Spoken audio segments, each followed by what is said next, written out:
ఇప్పుడు కెల్విన్ తన తలుగా ఎక్స్పెరిమెంట్స్ ఎట్లా కండక్ట్ చేసి అబ్సల్యూట్ జీరో కాన్సెప్ట్కి అరైవ్ అయ్యాడు అనేది ఇప్పుడు చూద్దాము. ఒక క్లోజ్డ్ బాడీ సిస్టంలో మనం వాల్యూమ్ కాన్స్టెంట్ పెట్టి దీని మీదని యాజ్ ఇట్ ఈస్గా వదిలేస్తే బయట 1 atmosphere ప్రెషర్ ఉంటుంది acting on the piston, and gas will act on the piston with same atmospheric pressure, hence it is in equilibrium. But if I choose to increase the temperature of the system by placing a Bunsen burner, by supplying heat energy to the gas inside with keeping the volume constant, ఆ molecules ఏమవుతాయి అంటే విపరీతంగా ఒకదానితోటి clash అయ్యి and walls of the container కూడా అవి దీని vibrations బాగా ఇంక్రీజ్ అయిపోతాయి మాలిక్యూల్స్కి, and the clashes increase and this results in increase in pressure. ఎప్పుడైతే వాల్యూమ్ని కాన్స్టెంట్ పెడతామో ఆబ్వియస్గా ప్రెషర్ ఇంక్రీజ్ అవుతుంది with increase in temperature.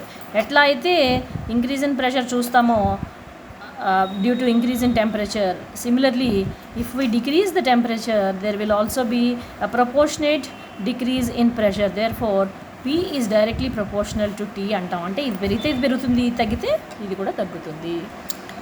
So ఇప్పుడు మనం పీవీకి టెంపరేచర్కి గ్రాఫ్ తీస్తే ఎక్స్ యాక్సిస్లో ఇది, వై యాక్సిస్లో ఇది తీసుకొని గ్రాఫ్ తీసినట్లయితే ఇప్పుడే చెప్పుకున్నాము as temperature increases the pressure will obviously increase, and మరి దాని కాన్వర్స్ ఏదైతే చెప్పుకున్నామో if temperature decreases pressure should also decrease, కిందకి వస్తుంది. అంటే ప్రెషర్ టెంపరేచర్ మనం సప్లై చేస్తున్నంతసేపు vibration of the molecules keeps on increasing, and if we bring down the temperature the vibration of the molecules will become lesser and lesser. Higher టెంపరేచర్స్లో molecules తలక vibration చాలా స్పీడ్గా ఉంటుంది. మనం టెంపరేచర్ తగ్గించే కొద్దీ ప్రెషర్ తగ్గుతూ వస్తుంది, మాలిక్యూల్స్ తలక వైబ్రేషన్ కూడా కీప్స్ డిక్రీజింగ్. అండ్ చాలా ఇంపార్టెంట్ పాయింట్ ఏంటంటే ప్రెషర్ జీరో చేస్తే ఈ గ్యాసెస్ గేషియస్ స్టేట్లో ఇంకా ఉండవు, అవి లిక్విడ్ అయిపోతాయి. సో రియల్ టైమ్ ఎక్స్పెరిమెంటల్ యాక్టివిటీలో గ్రాఫ్ మనకి పాయింట్ వరకే వస్తుంది.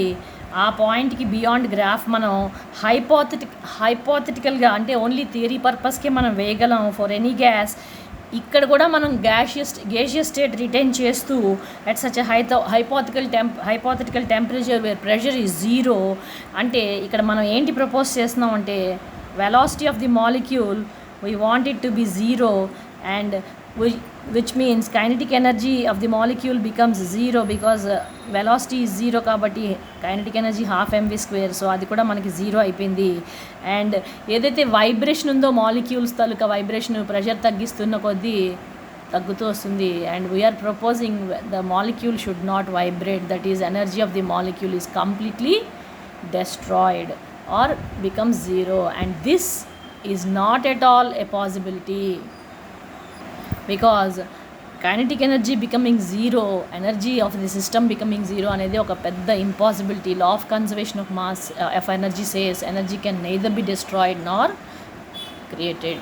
సో ఇక్కడ కెల్విన్ ఏం ప్రపోజ్ చేస్తున్నాడంటే if we can remove all the energy from the system, ఆ సిస్టంలోంచి ఎనర్జీని మొత్తంగా రిమూవ్ చేసేస్తే, ఎనర్జీ జీరో చేస్తే, మాలిక్యూల్స్ వైబ్రేషన్ని స్టాప్ చేస్తే అని ప్రపోజ్ చేస్తున్నాడు.